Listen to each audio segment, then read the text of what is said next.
Hey guys, thanks for stopping by Gregsbeerreviews today. Yeah, the old clock says it's 5 o'clock. Beer 30. Let's go see what's in the fridge today.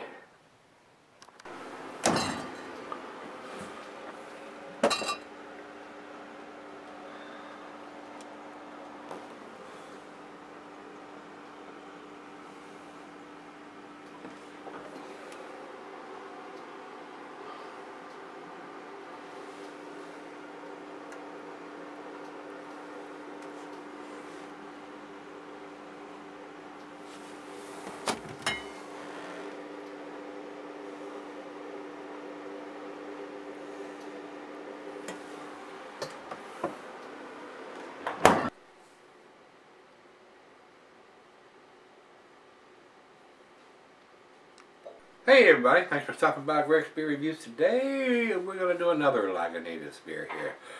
They've sent me 4 over the last week, so I figured we'd go ahead and do it. And I have done this particular one before, guys. Maybe even done it twice, I'm not sure.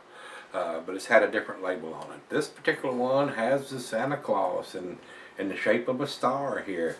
Usually it's got another label on it, so we're going to do the 2017 edition of this and see what I think of it. This is called their Lagunitas Sucks, which is their brown sugar substitute ale, but I don't see that written on this particular one. And this one is an 8%er here, guys. Beer Advocate has it listed as a 7.85%, but it doesn't differentiate between the different years or batches. Over to Untapped, they have this one listed as a 2017 version, but the pictures they're showing here is the old label. It doesn't have the Santa Claus like the one I have here in front of me, but they do have the 8% right. And they are listing this as 63 IBUs. And I'm sure it's got a date on it written in black, which I cannot see with the beer in there, which is kind of asinine to me. Nobody can read the date code on here with the beer in there, basically. It'd be very, very hard. I can see it, but I can't read it. Just, from guessing, looks like 319 and 7. Well, because the beer is so clear. If it was any darker, I wouldn't be able to see it. So what that's telling me is the 319th day of 2017. I'll confirm that when I come back. It's very hard to read with the beer in the bottle. I wish they would go to something on the label or put a separate label on the back. I wish they'd do something different than black ink on a dark brown bottle and a Julian code on top of that. I wish they would do something different, and I've expressed that sentiment multiple times on their beers. So let's get on with this, and I don't want it to be a hugely long video. Year-round starting in 2014, Santa holiday label in winter. So that's what we have here. This is the wintertime version of it since they're doing it year-round now. That's all. That's the commercial description on it. So let's get it on. Let's jump right into it. I guess the rest of the time it's going to have that other label that I'm used to seeing. Alright, into the glass we go. Cuisines: barbecue, the cheese are pepper, Monterey pepper jack, sharp blue cheddar. Your stronger cheeses. Meat is game, grilled meat, and salmon. Glass bar, snifter, tulip, oversized wine glass. Not recommended for Santa Salary, according to me. It's a hoppy beer. Drink it fresh. Didn't pour hardly any head at all. It is a slightly darker amber color than the pale ale we did yesterday. Just a little bit richer color. Still just as clear. Definitely an unfiltered beer. To the nose we go.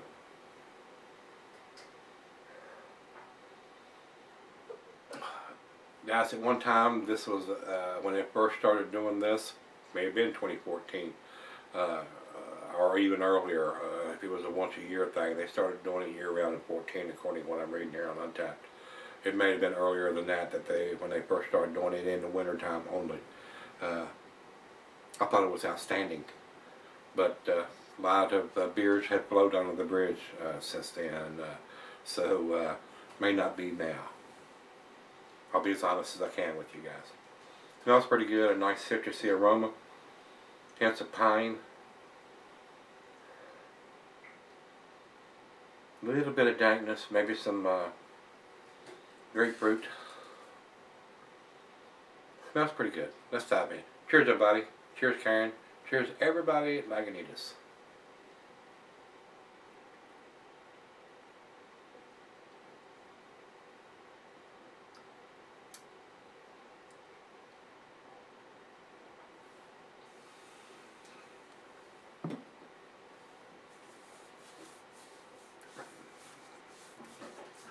A little more IBUs, a little more bitterness to this one. Still find it very tasty. Don't think it's world class or anything like that right now, guys. I've had too many juice bombs and other styles of beer that are a little more prominent in the hops, double dry hop, things like that now. But for what it is, an 8% IPA, they're calling it Imperial, and it's right at that borderline limit at 8% and above. But this would be at the bottom end of the Imperial or double IPAs, right where it starts.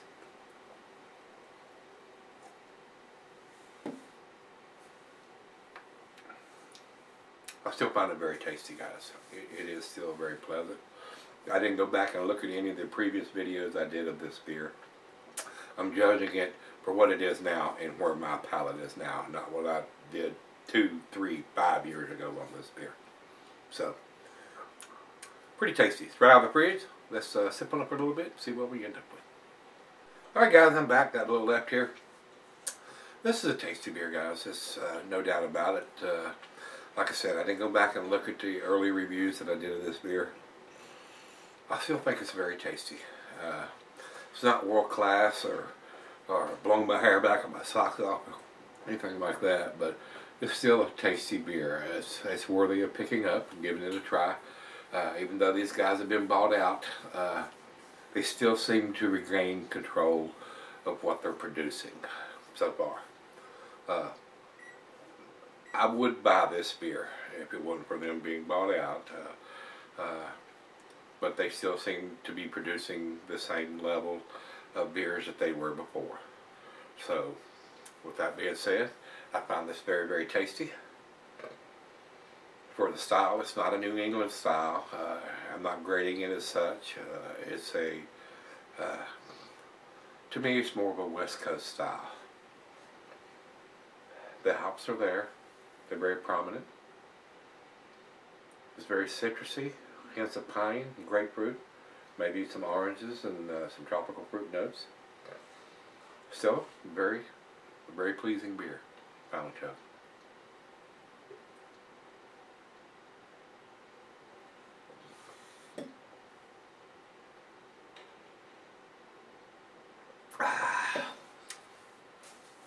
To me, though, guys, it's an A beer, but it's an A minus to me. I would give this a 92. That's where I would put this one now, where my palate is now, and the beers that I've had. I'm just really partial to the New England style, which is this is not. So I'm not grading it on that category, but the hops in it are there, but they're just not off the chain like the New England style beers are. Still very tasty though. I don't want to degrade from that because I'm partial or really like this style of beers. I do think it's an A, but it's an A minus to me, guys. I wish I'd go away from this Julian code crap that they use. And I told you I'd take another look, and it does say 3/19/7, so 319th day of 2017. And today is the 26th of December. So still pretty fresh. We're at the end of the year almost here now, so we're at 360 some, probably 360, somewhere in that area, 340. So it's about 40 days old, somewhere in that area, somewhere in that vicinity. Not getting the calculator out. So that's where I'm going to put it, guys. 92 A minus. Over to Beer Advocate, and like I said, they have it listed at, they don't differentiate between the years and the versions and the different ABVs. They have it at 4.32, which is in their A minus scale also. And final check-in over to Untapped, they have it at 3.99. That is, as far as I'm concerned, their A minus scale also. So it's unanimous. It's an A minus beer. It is an A beer though. It's definitely worth picking up and giving it a try. And if you've had this, especially the 2017 version like I have here, the winter version here at 8%, let me know what you think. Till we meet again, let's go see what's in the fridge.